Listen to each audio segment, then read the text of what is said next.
Hi guys, in this video we discuss the rise of theology. In due course, as the word of God is studied, systematized and interpreted, it gives birth to a supplementary discipline named theology. Etymologically, the word theology is a compound of two Greek words, theos meaning God and logos meaning word. But curiously enough, the ancient Greeks from whose language the compound has been constructed were unaware of the very notion of the word of God. Word of God. Theology was formulated and used for the first time by the founding fathers of the Christian Church for presenting their peculiar creed to pagans in the Roman Empire. And Sitaram Goel mentions a side note that see a book called The Chambers of 20th Century Dictionary for the meaning of prophet, and that it is a cognate of the Sanskrit deva. It had nothing whatsoever to do with any Greek religion or philosophy, the word theology, of which there were quite a few before they were destroyed or subverted by Christianity. Islamic scholarship, which flourished in the wake of the Prophet, fashioned another theology more or less on the same pattern a few hundred years later. Theology is a large and complex project. What concerns us here is some specific features which characterize it.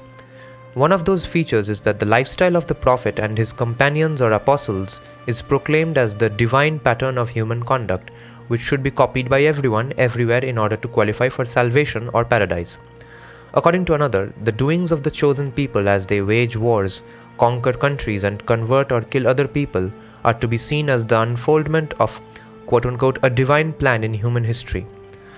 What is most significant, however, is that theology notices and notifies three neat and sharp divisions.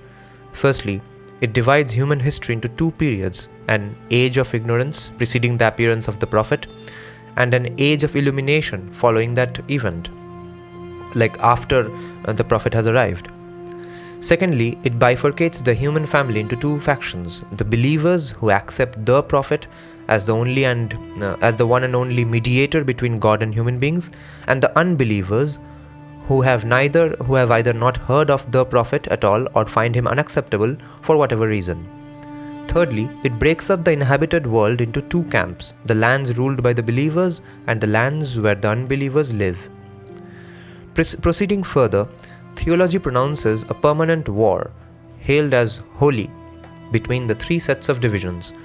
Religions and cultures which preceded in the age of ignorance have to go and yield place to the religion and culture of the age of illumination. Next, the believers must strive ceaselessly and by every means at their disposal to convert the unbelievers to the new creed.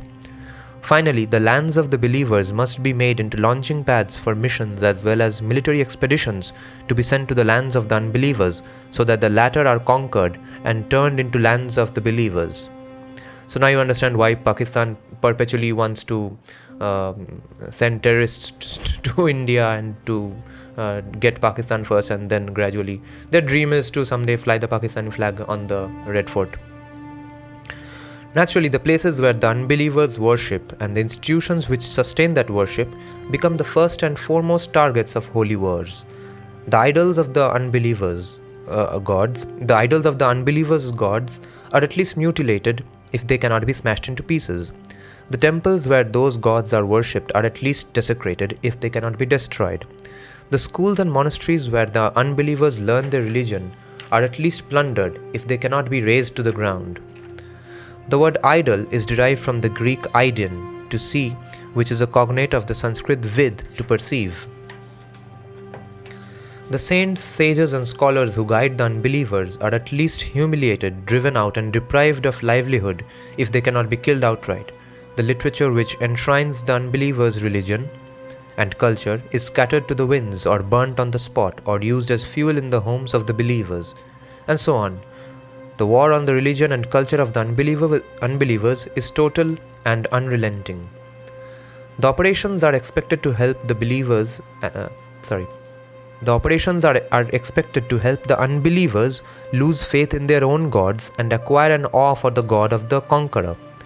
The God of the conqueror stands glorified when new places of worship are raised on the sites of the old, preferably with the debris of those that have been deliberately demolished, and that God is fully vindicated when the believers tread underfoot the idols of the believers. And that God is fully vindicated when the believers tread underfoot the idols of the unbelievers' gods or their pieces as they walk towards the new places of worship for offering prayers, which is why destroyed remnants and pieces of Hindu statues and temples were often used as the stepping stones and the steps for the newly built mosques.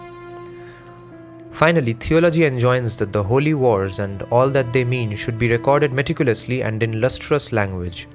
These records testify to the unfoldment of the divine plan in human history in the past and inspire future generations of believers to unfold it further. We have three extensive versions of this unfoldment or the triumph of the true faith over false belief: the Judaic, the Christian, and the Islamic. All of them glorify the great heroes who waged holy wars and heaped defeats and humiliations on the infidels. The rich rewards which God bestowed on the believers for fulfilling their part of the covenant are also described at length, and succeeding generations of believers have no doubt felt inspired to follow in the footsteps of their illustrious forefathers.